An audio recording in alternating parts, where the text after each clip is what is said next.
Eclesiastes capítulo 3, e o versículo 1 diz assim: tudo tem o seu tempo determinado, e há tempo para todo propósito debaixo do céu. Nós estamos seguindo a nossa série sobre pérolas no caminho cristão, onde estamos vendo várias preciosidades, várias coisas que vão nos ajudar a ter um caminhar vitorioso, abençoado na nossa vida cristã. E hoje nós vamos falar sobre a estabilidade do equilíbrio, a estabilidade do equilíbrio. Equilíbrio é sempre mais e mais importante em nossos dias, onde nossas vidas estão cada vez mais e mais agitadas, frenéticas, corre para cá, corre para lá, responsabilidades, afazeres que nunca acabam, incessantes.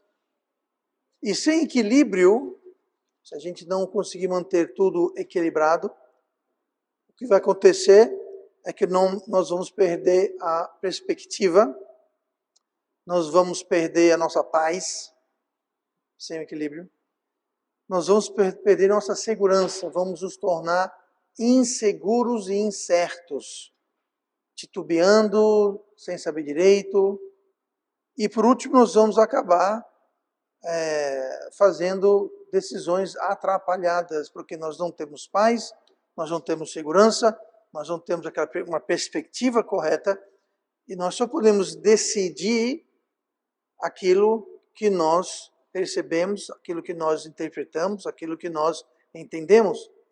E sem equilíbrio nós perdemos a capacidade de fazer decisões sábias. Então, quero hoje falar sobre esse tema, a estabilidade do equilíbrio.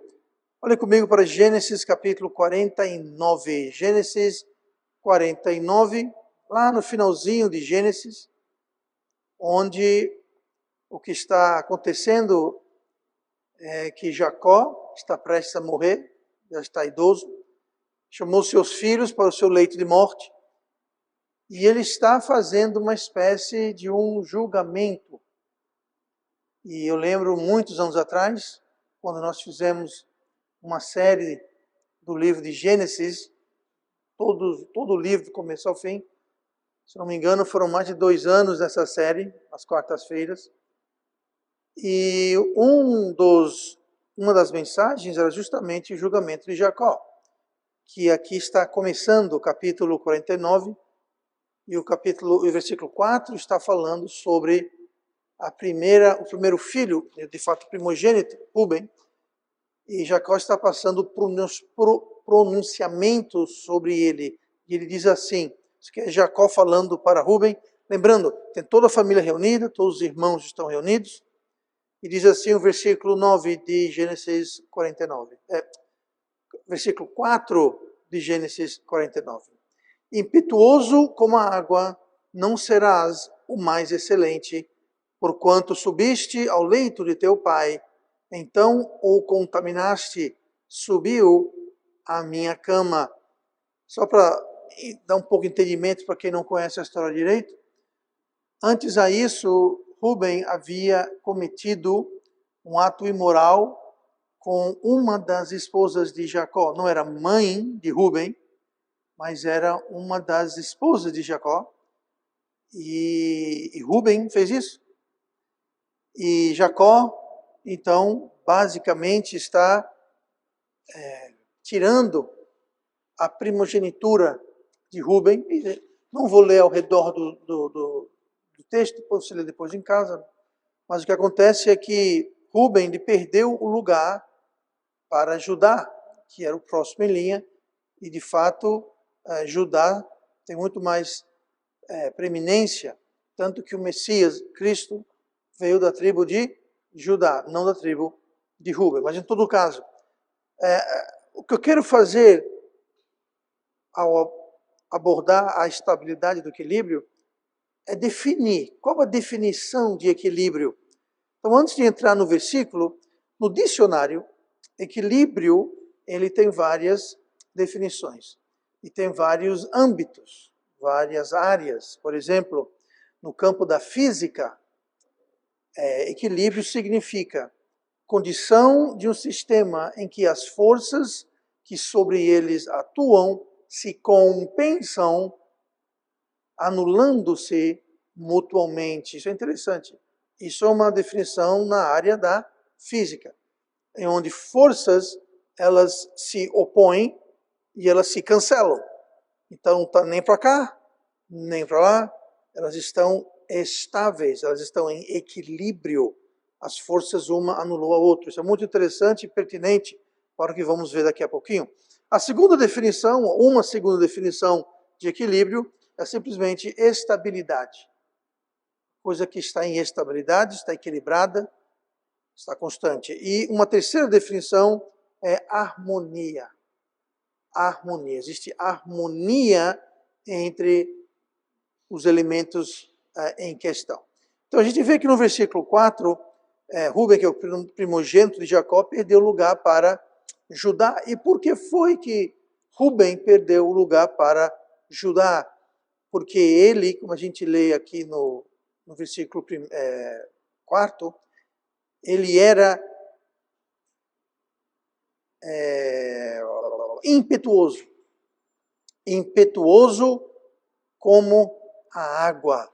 A água não é muito estável, né? Você vê que essa água aqui, ela não está muito estável. Ela balança, ela gira, ela derrama, ela não é exatamente estável. Então, Jacó comparou Rubem, e isso era uma condenação, não era um elogio, era uma condenação, a impetuoso. A palavra impetuoso em hebraico significa pakaz.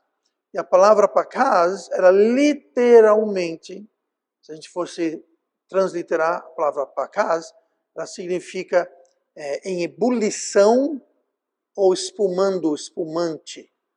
Tá? É como se você, por exemplo, água fervendo, essa água ela é instável, tá? Mas você coloca uma panela e bota no fogo e ela começa a ferver, ela vai entrar em ebulição, ela vai ficar espumando, saindo bolhas. Pois é. Então é uma palavra que denota instabilidade, constante movimento. Tá? Essa era a condenação, se podemos usar esse termo, que Jacó pronunciou sobre Rubem. Falou, você é impetuoso, você é instável. Inclusive, na tradução inglesa da Bíblia, o Tiago, King James, essa tradução, que é a única e melhor tradução da Bíblia em inglês, a palavra para impetuoso significa a palavra unstable, que significa, em português, instável. Como água em ebulição, como água fervendo. Esse é o sentido literal de pakaz. De um modo aplicado, usando essa palavra não literalmente, mas do modo como ela é usada, ela significa, de fato, instável. Tá? Então, o problema com Rubem é que ele era instável. E por que ele era instável? Porque ele era desequilibrado. Ele era instável por não ter equilíbrio, ao ponto, e a acusação do resultado é, subiste ao leito do teu pai. Esse era o ponto da instabilidade, desequilíbrio, e o que causou na vida de Rubem. Então, a falta de equilíbrio é algo perigoso e traz muitos problemas, como a gente vê aqui com Rubem. O equilíbrio, tendo equilíbrio, ele nos permite cuidar dos elementos diferentes, de elementos cruciais, que fazem parte das nossas vidas. Com equilíbrio, nós podemos dar a devida atenção a cada um. Com equilíbrio, nós podemos distribuir os nossos recursos espirituais, nossos recursos mentais, nossos recursos emocionais, com sabedoria e eficácia. Se não há equilíbrio, essa distribuição é feita de forma errada, de forma tola, de forma ineficaz. Então, o equilíbrio é fundamental.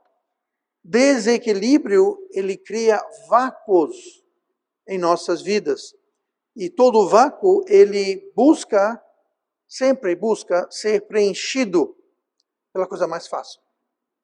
Você tem um vácuo, algo vazio, ele exerce uma força de tentar puxar para dentro, puxar para si, e ele vai fazer isso do modo mais fácil. O problema é que nem sempre o mais fácil é o melhor. Nem sempre o mais fácil é o correto. Nem sempre o mais fácil é o que deve acontecer. Mas acontece. Nem sempre é o melhor. Então, isso cria desordem nas forças e nas influências em nossa vida. Porque esse vácuo está constantemente mudando, puxando, divergindo, desviando os nossos recursos espirituais, emocionais, qualquer um. E a gente entra no estado de ebulição, no estado de instabilidade, o que é muito, muito perigoso. Então nós queremos não criar vácuos em nossas vidas, mas nós queremos criar equilíbrio. E para usar outra palavra da física, nós queremos criar homeostasia. Pastor, que palavra é? O que quer dizer isso? Eu não sei, eu tive que olhar no dicionário, mas homeostasia é uma palavra que significa, e é um sentido muito apropriado, homeostasia significa equilíbrio estável entre elementos interdependentes. Oh, que maravilha! Isso é perfeitamente o que nós queremos com equilíbrio, é criar um equilíbrio estável entre elementos interdependentes. Que elementos? Áreas específicas e diferentes da nossa vida. Pode ser na área financeira, pode ser na área familiar, na área de trabalho, enfim, qualquer área da sua vida. E toda área que na realidade compõe a sua vida, que compõe o ecossistema da sua vida, tudo precisa estar em harmonia, estabilidade e equilíbrio. Os orientais chamariam isso de zen. Tudo tem que estar em equilíbrio e harmonia. Quando não, as consequências logo, logo aparecem. Então, nós vimos então essa definição do que é equilíbrio, porque ela é importante, as causas que pode trazer no caso de Rubem. Agora, vamos voltar para Eclesiastes capítulo 3, e nós vamos ler do versículo, nós lemos Eclesiastes 3:1, nós vamos ler do 2 ao 8. E após vermos a definição de equilíbrio, vamos ver o escopo do equilíbrio. Aonde o equilíbrio deve ser aplicado e onde o equilíbrio deve existir. Então, eu vou ler do versículo 1, para dar contexto até o versículo 8. Versículo 1. Tudo tem seu tempo determinado, e há tempo para todo propósito debaixo do céu. Versículo 2. Há tempo de nascer e tempo de morrer, tempo de plantar e tempo de arrancar o que se plantou, tempo de matar e tempo de curar, tempo de derrubar e tempo de edificar, tempo de chorar e tempo de rir, tempo de prantear e tempo de dançar, tempo de espalhar pedras e tempo de ajuntar pedras, tempo de abraçar e tempo de afastar-se de abraçar, tempo de buscar e tempo de perder, tempo de guardar e tempo de lançar fora, tempo de rasgar e tempo de coser, tempo de estar calado e tempo de falar, tempo de amar e tempo de odiar, tempo de guerra e tempo de paz. Qual é o escopo onde devemos ter equilíbrio? Em tudo. Em tudo. Note que em todas essas coisas mencionadas, nós temos coisas emocionais, coisas práticas, coisas filosóficas, coisas produtivas do trabalho, coisas da vida, tudo. Tem tempo para tudo. E equilíbrio é justamente essa questão de equilibrar a nossa vida. E a nossa vida tem como componente central e essencial até tempo. Nós perguntamos, quantos anos você tem? O que estamos perguntando é quanto tempo de vida. Tempo, vida. Vida é tempo. Você desperdiça tempo, você está desperdiçando vida. Então, quando fala que tem tempo para tudo, cabe a nós, então, administrarmos e equilibrarmos o nosso tempo, para não cair em desequilíbrio. Você e eu podemos ignorar algum aspecto da nossa vida. Nós vimos que aqui, do versículo 2 ao 8, cobre praticamente tudo ou todas as áreas possíveis na vida de um ser humano. Mas, se a gente ignorar uma certa área, aquilo não vai resolver o problema do desequilíbrio. Não adianta você simplesmente, bom, eu não vou prestar atenção, eu não vou aplicar equilíbrio para essa área da minha vida, eu vou deixar para lá. Isso não vai trazer equilíbrio, muito pelo contrário, isso vai trazer desequilíbrio. É como uma avestruz, que ao ver o predador chegando, coloca a cabeça num buraco. Ela não está vendo o inimigo, não está vendo o predador, não está vendo o leão, ou seja lá o que for, o caçador. Então ela se sente segura porque colocou a cabeça num buraco na terra, mas ela não está segura. Não resolveu o problema dela. Mas muita gente faz isso. Vive uma vida onde para determinadas áreas em suas vidas, eles colocam a cabeça no proverbial buraco e falam, bom, aqui, eu não estou vendo o problema, estou ignorando o problema, então está tranquilo, eu estou legal. Até o leão vir e lanchar tudo menos a cabeça que ficou no buraco. Tá? Para fazer justiça para as avestruzes, não é verdade. A avestruz, na realidade, não tem essa mania de colocar a cabeça no buraco. Elas não fazem isso, nunca foi observado. Isso é algo que vem, eu acho, de quadrinho infantil. Tá? Porque eu pesquisei a respeito e avestruzes não fazem isso. Tá? Só levam a fama, coitadas. Então aqui, tudo tem o seu tempo. Tudo tem o seu tempo. Em toda e qualquer área ou aspecto das nossas vidas, nós precisamos trazer equilíbrio. Precisamos ter tempo para tudo. E a palavra aqui é conciliar. Nós temos que conciliar todas as áreas da nossa vida para trazer equilíbrio. Não é ignorar uma área, não é fingir que ela não existe e esperar que tudo dê certo. Não, é preciso conciliar. A palavra conciliar, no dicionário, significa harmonizar, que é uma das definições de equilíbrio. Nós vimos a definição do dicionário de equilíbrio e é harmonia. Tá?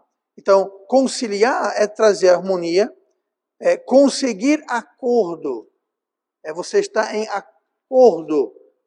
Essas coisas estarão todas acordadas, tá? Não estarão lutando, estarão em harmonia, acordadas. O outro sentido conciliar significa ficar em paz.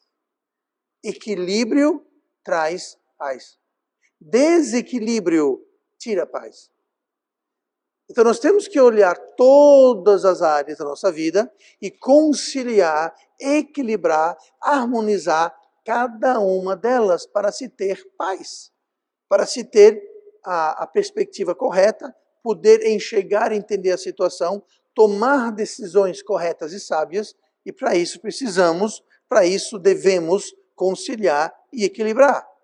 Pode ser no lar, nos estudos, no trabalho, no lazer, na saúde, nas finanças, na igreja e na obra de Deus. Todas essas são importantes e interdependentes. Elas são interdependentes. Você não vai ter uma vida muito abençoada no lar se no trabalho as coisas estão ruins. Você não vai ter um casamento muito bom se as finanças estão para cima e para baixo. Não tem dinheiro para nada, é dívida, é cobrador, é dor de cabeça, não vai. Uma coisa depende da outra. Você não vai ter condições de estudar se você não tem um lugar tranquilo para estudar. Em casa, ou seja, de onde for, você tem que ter um lugar onde você tenha tempo para estudar. E muitas vezes, crianças e jovens não se dão bem nos estudos simplesmente porque não tem um lugar tranquilo para estudar. Não tem um lar onde há tranquilidade. Muitas vezes é devido a condições da família, outras vezes simplesmente é porque não tem. É um lar muito conturbado, muito perturbado, tá? Mas é preciso ter equilíbrio em todas essas áreas, porque todas elas são interdependentes, tá? Ou interdependentes, muito importante. Então, o desequilíbrio traz instabilidade, e instabilidade traz muitos e sérios problemas para a vida de todos.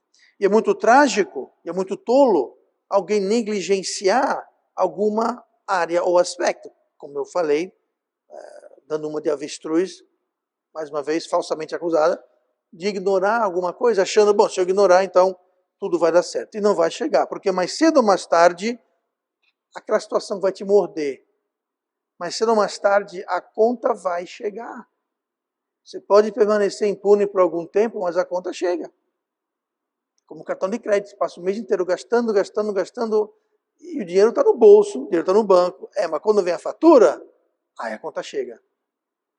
Aí o bicho pega, aí pesa. Né? Então, vamos ter sabedoria, vamos ter cuidado. E pergunta como é que foi para Rubens se a conta não chegou. Chegou cara. Tá? Ele perdeu a primogenitura. Então, o melhor caminho a tomar, a melhor vacina é ter equilíbrio. É buscar ter equilíbrio em nossas vidas.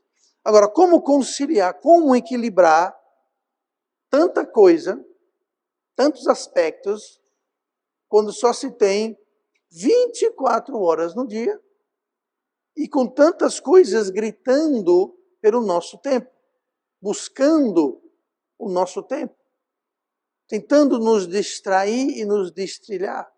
Como é que é possível, pastor? Bom, o que nós não devemos fazer é negligenciar o equilíbrio em uma ou mais dessas partes.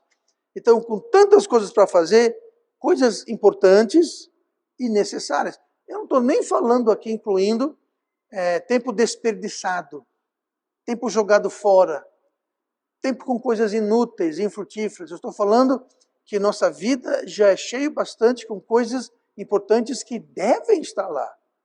Coisas como sua família, seu esposo, sua esposa, seus filhos, seu trabalho, sua saúde.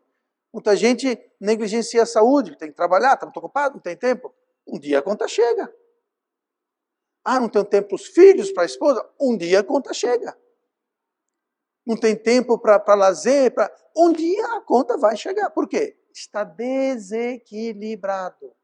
Tá? Então, como tentar conciliar tanta coisa importante e necessária dentro de um contexto, especialmente nos dias de hoje, que é tudo muito corrido, o tempo é muito curto. Como então fazer? O que nos leva à questão mais prática e é conseguir o equilíbrio. Como conseguir o equilíbrio? Nós vimos a definição do equilíbrio, o que ele é. Nós vimos depois disso o escopo do equilíbrio, que é tudo, toda a área. E agora vamos ver como conseguir o equilíbrio. Muito bem, eu sei o que é, eu sei ao que se aplica, mas e daí, pastor? Eu só tenho 24 horas e eu tenho 27 horas de coisas para fazer, só tenho 24. Como é que eu faço? Então vamos lá. Salmo 90. Olhem para Salmo 90.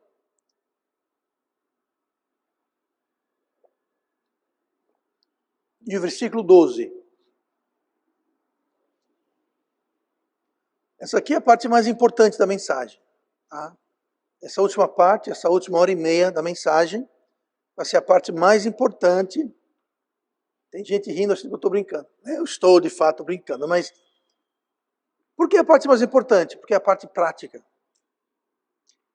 É o ouro. Tá?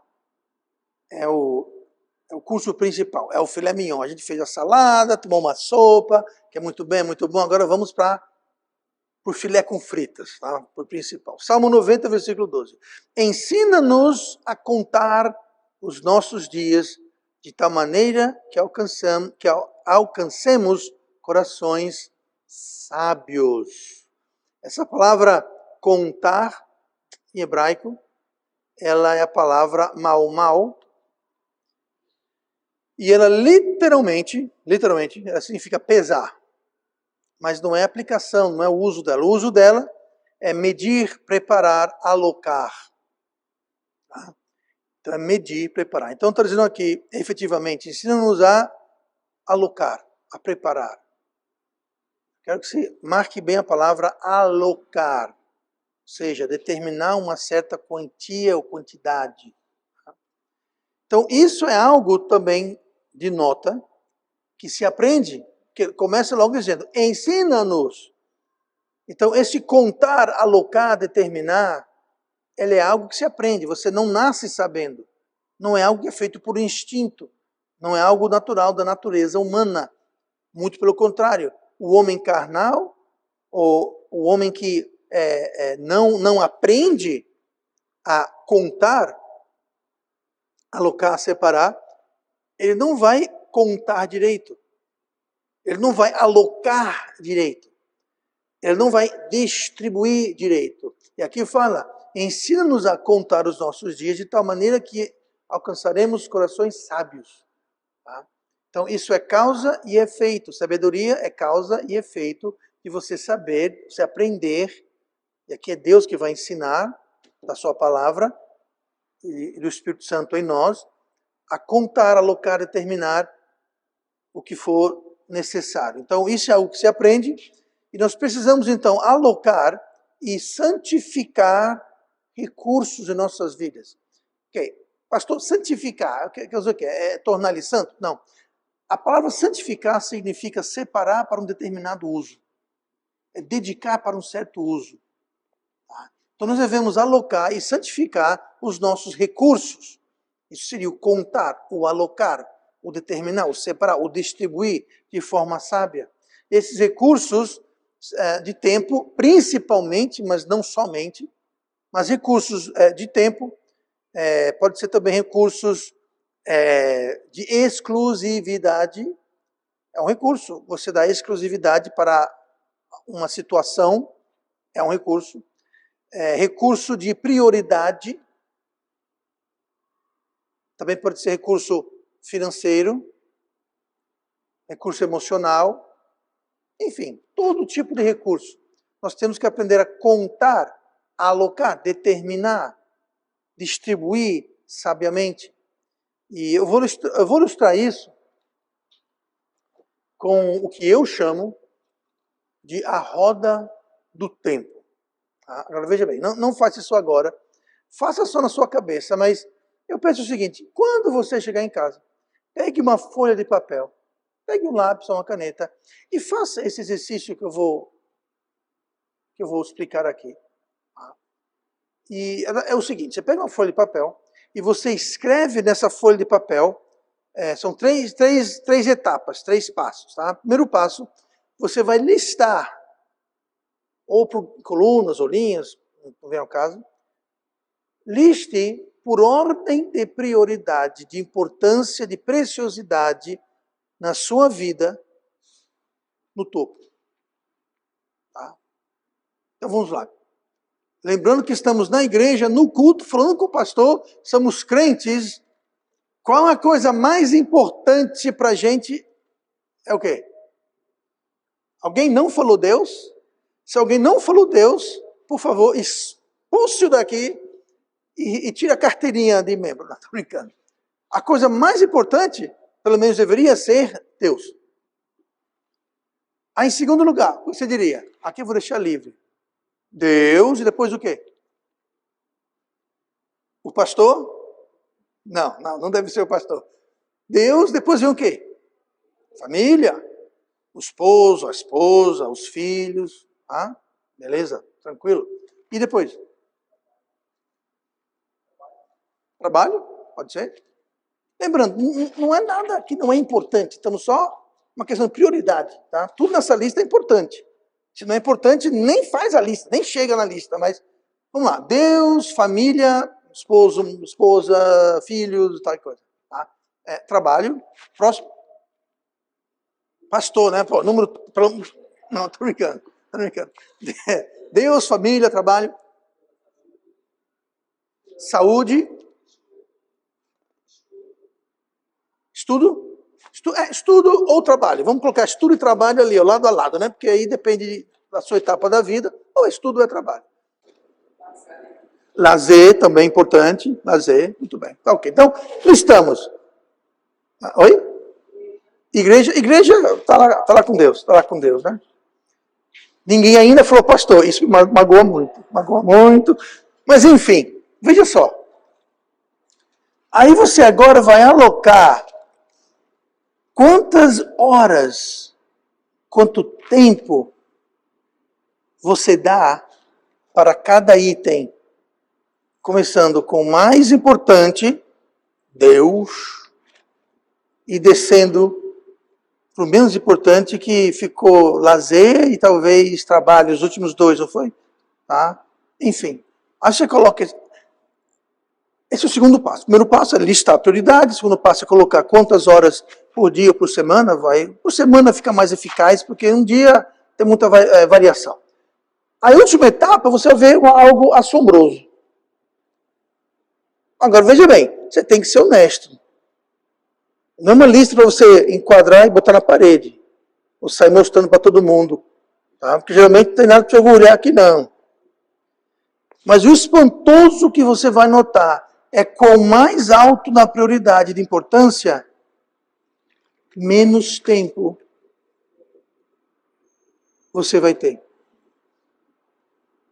E quanto menos importante, mais tempo você vai necessariamente alocar, contar. Por isso que é importante o que o salmista diz aqui, ensina-nos a contar os nossos dias. Esse contar é alocar. Os nossos dias, está falando sobre tempo. Dia é uma quantidade de tempo, é um medidor de tempo. Então nos ajude a alocar o nosso tempo, contar os nossos dias, distribuir nossos recursos de tempo, entre outras coisas, com sabedoria. Ensina-nos. Agora, isso é algo inevitável e não tem outro jeito. Trabalho veio aqui embaixo, né? Não fez os primeiros 3 ou 4. Estava aqui embaixo. No entanto, vai tomar a maior parte do seu dia. E Deus, que é o mais importante, muita gente não dá nem 5 minutos. Ou não dá nada. Isso está errado. Isso é um desequilíbrio. É um desequilíbrio. Trabalho não deveria ser a prioridade número 1. Tem muita gente que faz isso. É trabalho, trabalho, trabalho. Deus não tem um tempo. Igreja não tem um tempo. Família não tem um tempo. Eu não tenho tempo para meus filhos, minha esposa. Eu não tenho tempo para a saúde. Eu não tenho tempo para nada. Eu só tenho tempo para trabalhar, trabalhar, trabalhar, trabalhar. Por quê? Dinheiro, finanças, carreira, promoção. É errado. Fora de equilíbrio é errado. Está desequilibrado. Mas mesmo quando equilibrado, o seu tempo que você trabalha ou estuda vai necessariamente tomar a maioria do seu tempo. Não tem como escapar disso. Não para a maioria das pessoas, pelo menos. Tá? Deus é a mesma coisa. A verdade brutal, a realidade, é que nós não podemos passar o tempo todo orando e lendo a Bíblia. Alô, patrão? É o seguinte, eu vou chegar atrasado hoje porque eu estou lendo a Bíblia. Eu estou orando, estou jejuando, então eu não posso trabalhar. Desequilíbrio. Você não pode deixar de estudar, trabalhar, porque Deus é o mais importante. Então eu vou ter que jejuar e orar e pregar o evangelho e visitar órfãos e os presos e as viúvas porque é o Deus. Então eu preciso, você precisa, mas calma. Se você fizer isso, você vai estar o quê? Desequilibrado. E as outras áreas vão sofrer. Final do mês, por exemplo, quem vai colocar a comida na mesa? Quem vai pagar as contas? Quem? Bom, eu estava trabalhando para Deus, eu estava evangelizando, orando na Bíblia, sabe? Prioridades, gente, prioridades. Está errado. Desequilíbrio. Total. Nós não podemos ficar com nossos filhos. É importante os pais, mães, passar tempo de qualidade com os filhos. Claro que é. Então já sei, vou pedir minhas contas, jogar tudo para o céu, para os ares, e vou passar o dia inteiro com os meus filhos. Eu vou contar história, eu vou para o parque com eles, eu vou brincar, eu vou falar histórias da Bíblia, eu vou mostrar, dar exemplo, tudo coisas ótimas. Porque é importante para mim, a minha prioridade. Ok, e quem vai pagar a escola, o remédio, a comida, o sapato, a roupa? Quem vai pagar? Eu não sei. Eu estou gastando, investindo meu tempo neles. Desequilibrado. Você não pode passar o dia inteiro, a semana inteira, com a sua esposa, com o seu esposo. Mesmo que você queira. Não, estou brincando. Não dá, você não pode passar o tempo todo. Não, porque o meu casamento é mais importante para mim. Então, dane-se o trabalho, dane-se tudo, eu não quero saber. O que é isso? Desequilíbrio, instabilidade, o que vai afetar todas as outras áreas da sua vida. Mas então como é que faz, pastor, para a gente ter equilíbrio? Como é que faz para eu poder encaixar e equilibrar tudo na minha vida? Todas essas coisas são importantes, necessárias e interdependentes. Todas. Sua obra para com Deus, sua família, seu trabalho, suas finanças, tudo está interligado. E o equilíbrio vai harmonizar tudo. Então, qual a solução, pastor? A solução, o segredo, é o seguinte. Nosso tempo é um recurso. Esse recurso ele é escasso ante tantas coisas que nós temos que alocar e coisas que consomem tempo. Então você precisa fazer o quê? Você precisa calcular a intensidade, a dedicação e a exclusividade que você dá para cada área da sua vida. E aquelas áreas que são menores em tempo, você precisa guardar com mais intensidade, se dedicar com mais afinco e santificar e proteger com mais rigor. Eu vou dar um exemplo, isso é bem prático. Família, criança, sua esposa. Se você trabalha, tá? Vou dar um exemplo pessoal. Tá? No meu antepenúltimo emprego, antes de tempo integral no ministério, ainda secular, não o último, o antes do último, eu acordava às 5 da manhã, tá? Você fala assim, também acordo. Mas não no inverno. No inverno, acordar às 5 da manhã é brabo, mas tudo bem. Inverno lá. 5 da manhã, certo? 7 horas eu saía de casa. Pastor, 2 horas eu lia minha Bíblia, eu orava e me preparava. Porque se eu não fizesse isso, eu não ia fazer o resto do dia. Eu saía da porta da minha casa às 7 horas da manhã, eu chegava no trabalho às 8 horas. Era 1 hora, às 7, chegava às 8h30 no trabalho. Era 1h30 me deslocando, tá?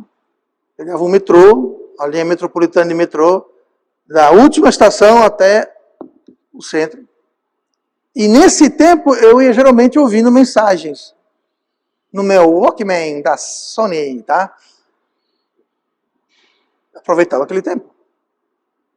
Saí do trabalho às 5 horas, 5h30, perdão. Saí do trabalho às 5h30, chegava em casa às 7 horas. Era 1h30. Então eu estava 12 horas fora de casa. Nessas 12 horas que eu estava em casa, eu tinha que dormir, comer, me aprontar, fazer devocional, passar com minha esposa, com minhas filhas. Então veja bem, o que acontecia? Aquele tempo, metade do meu dia totalmente é para trabalho. 50%, logo de lá para assim, ó, entre ir, trabalhar e voltar. Era 12 horas. O tempo que eu tinha com minhas filhas, de segunda a sexta, era muito pouco, porque eu ficava em casa às 7, elas iam para a cama às 7h30, 8 horas. Eram pequenas na época ainda. Então o que acontece? Eu só tenho meia hora a 40 minutos por dia com elas. O que você faz? Aqueles 30, 40 minutos, eu estou intensamente, exclusivamente, dedicado 101%, atenção total para elas. Está pegando fogo na casa? Pegue. Olha aqui na rua, tem alguém distribuindo dinheiro. Distribua. Tocou o telefone? Deixa tocar. Chegou o fulano? Manda embora. Você santifica e intensifica aquele tempo, onde aqueles 30, 40 minutos são 100% destilado, concentrado.